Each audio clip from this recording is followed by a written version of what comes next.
आयुष्याला घेताना जय करत असो. पाय असावे जमिनीवरती आकाश कविता घेताना आणि असू असावे ओठांवरती काळीच काढून दिले.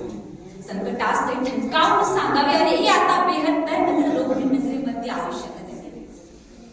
जगन्माता शारदा स्पर्धा या स्पर्धेचे आयोजक आदरणीय श्री पी जवळकर सर यांचे मी सर्वप्रथम मनातून भरभरून आभार व्यक्त करते, कारण त्यांनी मला या ठिकाणी बोलण्याची संधी दिली. आणि खरंच आपले मान्य अतिथींनी सांगितलं, या ठिकाणी आल्याच्या नंतर एका मंदिरात आल्यानंतर असं वाटतंय, तसं मला सुद्धा जाणवलं. मी घरी निघले होते त्यावेळेस मला असं वाटलं होतं की बाबा कसं असेल, पण मी आल्याच्या नंतर माझी भीती कमी झाली आणि मला माझं मन प्रसन्न या ठिकाणी झालं.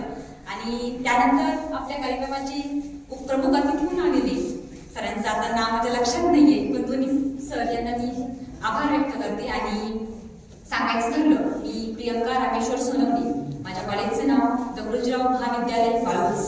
आज या ठिकाणी विषय मांडणारे की सोशल मीडियामध्ये गुंतलेली तरुण. आज खऱ्या अर्थानं सांगायचं ठरलं की सोशल मीडिया याचा विषय आहे की त्याच्यामध्ये गुंतलेली तरुण आहे, परंतु या इंटरनेटमुळे आज आपल्या देशाला, या समाजाला एक वेगळी चालना मिळाली आहे. ती चालना मिळाली ती आहे, परंतु या चालण्याला जर एका साईडला जर ठेवलं, आपला जो युवक आहे या युवकांविषयी जर आपण बोलण्याचं जर ठरवलं, आपला जो युवक आहे हा कुठल्या तरी सोशल मीडियामध्ये हस्तक होऊन एका कुठल्या तरी फेक आयडीवरती मेसेज करण्यामध्ये, चॅटिंग करण्यामध्ये नतमस्तक झालेला आहे. आज आपल्या तरुणांना जर आपण विचारलं की उठ बरं आणि शूर चरित्र किंवा माझे महानायक आंबेडकर यांच्याविषयी जर आपण दोन शब्द बोलायला जर सांगितलं, तर त्यांना आज मोबाईलची गरज असते. त्यांना मोबाईल आज आम्ही कुठली जयंती जर साजरा करायची, तर आम्ही जयंती साजरा करताना हातभर झेंडे आणि मुठभर दांडे घेऊन फिरतो. आम्ही कुठला डीजे लावला, आम्ही कसे फोटो काढले आणि रॅली कशी काढली, आम्ही डान्स कसा केला, ही जयंती आमच्या लक्षात राहावी म्हणून आम्ही आज डायरीमध्ये नोट नाही करत, तर आम्ही फेसबुक, इंस्टाला मित्रांना मेन्शन मारतो आणि इंस्टावर हायलाइट टाकतो की आम्ही जयंती साजरा कशी केली. आमची जयंती साजरी करण्याचं आमचं कारण आज तरुण या शब्दाचा क्रायटेरिया जर लावायचा, तरुण या शब्दाचा निकष जर आपल्याला या ठिकाणी लावायचं जर ठरलं, तर तो क्रायटेरिया आपण लावू शकतो. एक 16 ते 30 वयोगटातील मुलामुलींसाठी बाबा जे स्मार्ट दिसतात, कॉलेजचं शर्टिंग वगैरे करतात, जीन्स वगैरे घालून स्मार्ट दिसणारे, समोर मुलगा बुलट चालतो, पाठीमागे मुली बसली, या ज्या गोष्टी करणाऱ्यांना आपण तरुण म्हणू शकतो का? म्हणू शकतो का? अजिबात. तरुण नाहीच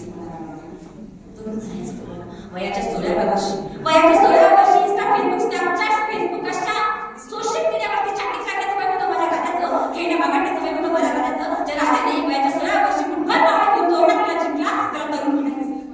एवढेच नाही, त्याच्या महामानवाने स्वतःच्या आयुष्याचा विचार न करता कोट्यावधी लोकांचा विचार केला आणि आम्हाला या राज्याला नाही, या देशाला नाही, त्या संपूर्ण देशाला एक संविधान करून दिलं. त्या माणसाला आपण तरुण म्हणू शकतो.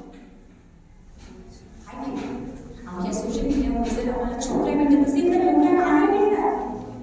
आज पंढरपुरे पण संत ज्ञानोबा आम्हाला दिसत नाही, पंढरपुरे संत ज्ञानोबा आम्हाला दिसत नाही. आमचे करोडपती भरपूर झाले, करोडपती आमचे भरपूर झाले. हातामध्ये 50,000चा मोबाईल घेऊन भरपूर आहे, हातामध्ये 50,000चा मोबाईल घेऊन फिरणारे भरपूर आहे, मुली घेऊन फिरणारे भरपूर आहे, पण ते फुटकं मडकं घेऊन फिरणारा आणि गल्ली साफ करणारा संत गाडगेबाबा आम्हाला दिसत नाही. याच तुम्ही जपान, चीन, अमेरिका, ऑस्ट्रेलिया या ठिकाणी भरपूर सारे शिक्षण घेण्यासाठी जातात. तिकडे जाऊन मोबाईल घेऊन भरपूर सारे फिरतात, मुली घेऊन भरपूर सारे फिरतात. परंतु तिकडे जाताना आमचा धर्मग्रंथ गीता घेऊन जाणारा स्वामी विवेकानंद आम्हाला दिसत नाहीये. या तिथून जाताना मित्राच्या व्हिडिओ लाईक करणारे भरपूर, तिची छेडछाड करणारे भरपूर, तिला मेसेज करणारे भरपूर, तिची कुठेतरी फेक आयडी हॅक करून तिला ब्लॅकमेल करणारे भरपूर, परंतु दुश्मनाचा मुलीचा आदर करणारा, संरक्षण करणारा आणि तिच्या पिसाला सुद्धा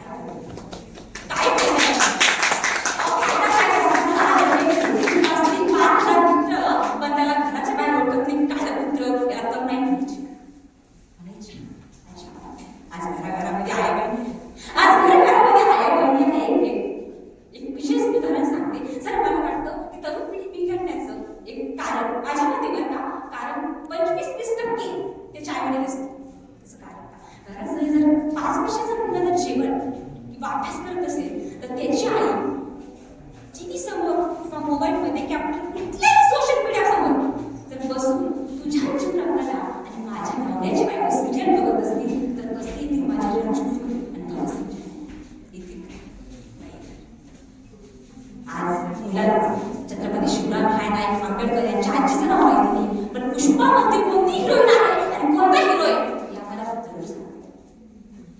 आईच नाही वडील सुद्धा.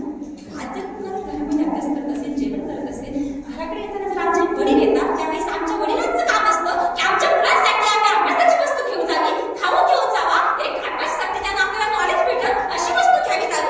आमचे वडील ते नाही आणत. आमचे वडील घराकडे येताना एक दारू पिऊन घराकडे लिहिजून खेळत येत असतील तर कसे येतील माझे शिवराय आंबेडकर जन्माला, कसे येतील नेताजी सुभाषचंद्र बोस जन्माला, कशा येतील जिजाबाई, कशा येतील भीमाई जन्माला. तरुणी भरपूर दिसतात आज या देशामध्ये, तरुणी भरपूर दिसतात, पण माझी जिजाबाई कुठे दिसत नाही, माझी रमाई कुठे दिसत नाही, माझी भीमाई कुठे दिसत नाही, अहिल्याबाई होळकर कुठे दिसत नाही. आज या ठिकाणी माझ्या तरुणी भरपूर बसलेली. तरुणींना मी फक्त एकच गोष्ट सांगते, जो मोबाईल आहे ना आपल्याकडे, सगळ्यांकडे मोबाईल आहे, आहे की नाही? मोबाईल सगळ्यांकडे. ज्यांनी मोबाईल घेऊन दिला ना, या देशाचा नाही, या राज्याचा नाही, या संपूर्ण जगाचा नाही, राष्ट्राचा नाही, राज्याचा नाही, तालुक्याचा नाही, जिल्ह्याचा नाही, गावाचा नाही, नगराचा नाही, गल्लीचा नाही, घराचा नाही, कोणाचा विचार करा. पण ज्याने मोबाईल दिला ना त्या व्यक्तीचा तरी विचार करा. त्याने मोबाईल दिला ना त्या व्यक्तीचा विचार करा. मी म्हणत नाही तुम्हाला सगळ्यांचा विचार करा, त्या व्यक्तीचा विचार करा. मला माहिती तुमचे मोबाईल आईवडिलांनी घेऊन दिली, आपली परिस्थिती मिळाली असते, पण अशी पण परिस्थिती या जगामध्ये अशी आहे की तो मोबाईल घेऊन देण्यासाठी त्या मुलीला तो बाप काय कष्ट करतो याची जाणीव राहते. एक सत्य घटना आधारित ती मुलींसाठी सांगते, एक 5 मिनिटं सर. ज्यावेळेस बाप दिवसभर शेतामध्ये काम करत असतो, बाप दिवसभर शेतामध्ये काम करत असतो, बाप घरी आल्याच्या नंतर आई तुरीजोर भाकर टाकत असते, आई तुरीजोर भाकर टाकत असते, त्या बापाला भूक लागली असते, बाप घरी येतो, आईला म्हणतो मला भूक लागलेली आहे, मला जेवायला वाट, घरामध्ये भाजी नसतं, आई बाहेर जाते, मग कसं दूध काढून बापाला आणून देते, आई त्या भाकरीमध्ये बापाची भाकर सुरून देते, बापाला भूक लागलेली असते, बापाला दिवसभर जेवण केलेलं नसतं आणि बापाचा एक घास तोंडात असतो आणि एक घास ताटामध्ये असतो. ज्यावेळेस बाप जेवण करत असतो तर ती आई म्हणते, हळूच करून आपल्या आई त्या बापाला म्हणते की ऐका ना, आपली मुलगी स्पर्धा परीक्षेची तयारी करणार आहे, आपली मुलगी स्पर्धा परीक्षेची तयारी करणार आहे, तिला IAS व्हायचं, IPS अधिकारी व्हायचं, तिला विविध पेपर द्यायचे. ज्यावेळेस बापाच्या कानावर शब्द आले ना की माझ्या मुलीला स्पर्धा परीक्षेची तयारी करायची, त्यावेळेस बापाला खाल्लेला तोंडाचा घास खाली ठेवला आणि त्या हातामध्ये हात घेतला. बापाकडे पैसे नव्हते बरं का, बापाकडे फक्त 5,000 रुपये होते. बाप पाठीमागच्या खिडकीत मित्राकडे गेला आणि मित्राला म्हणाला, मला 5,000 रुपये दिले का? माझी मुलगी स्पर्धा परीक्षेची तयारी करणार आहे, तिचं म्हणणं आहे ऍक्च्युली मला फक्त 5,000 रुपये दिले. त्यावेळेस मित्र म्हणाला, अरे तू 5 मिनिटांमध्ये द्यायचं असतं ना, मी आता मला दुसऱ्या मित्राला दिले. एक लक्षात ठेवा, तुम्ही काय करता आयुष्यामध्ये, तुम्हाला करायचं काय आहे. तुम्ही कलेक्टर जरी झाले ना तर सख्या भावाला सुद्धा आनंद होणार नाही, फक्त तुमच्या आईवडिलांना आनंद होणार आहे. ही गोष्ट लक्षात ठेवून द्या. बापाने जरी मित्रांना सांगितलं की माझ्या मुलीला स्पर्धा परीक्षेची तयारी करायची आहे, मित्राला काय घेणं देणं नव्हतं, ते घेणं देणं होतं. फक्त आपल्या बापाला पैसे भेटले नाही. विचार करा, बाप मित्रासमोर खाली मान घेऊन बसलेला होता. बाप ज्यावेळेस घरी आला तर घरी आल्याच्या नंतर आपली आई दर्जाजवळ बसलेली होती. आई बापाला म्हटली, पैसे भेटण्यासाठी मोबाईल घेण्यासाठी पैसे. बाप म्हणला,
बायको येऊन फक्त त्यांचं काम असतं आपण वाईट म्हणणार नाही कारण मीच त्याच्यातलीच असो.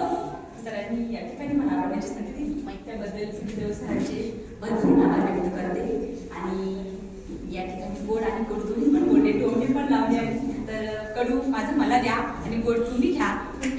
त्या स्त्रीमुळे मी इथं मान उंच करून बोलले ती म्हणजे सावित्रीबाई फुले. तिला शतशः प्रणाम करून माझ्या वाणीस पूर्ण विराम देते. जय हिंद, जय